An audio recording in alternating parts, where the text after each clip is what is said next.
There is a stretch of water so narrow you could almost swim across it. And yet, if it closes, the global economy stops breathing. The Strait of Hormuz sits between Iran and Oman at the mouth of the Persian Gulf, at its narrowest point. It is just 33 kilometers wide. A geography student might overlook it on a map, but energy analysts, military strategists, and central bankers watch it every single day because through that tiny corridor flows roughly 20% of all the oil traded on the entire planet. Every day, approximately 17 to 18 million barrels of crude oil pass through the Strait of Hormuz. That is not just a large number.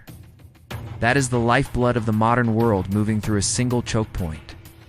Saudi Arabia, the UAE, Kuwait, Iraq, and Qatar all depend on this route to export their oil to global markets. Japan imports nearly 80% of its energy through here. South Korea and India are not far behind.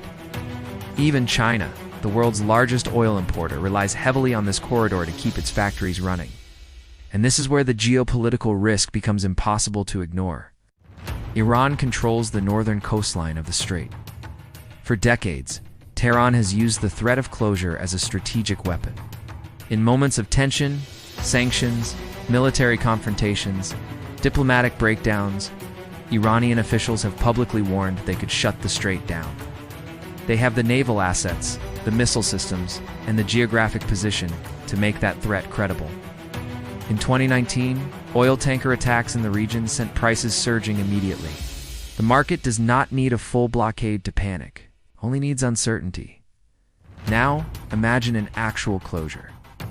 Within days, oil prices would not double, they would potentially triple.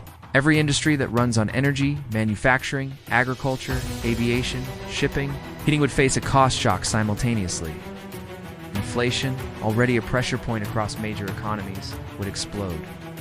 Central banks would face an impossible choice between fighting inflation and preventing recession.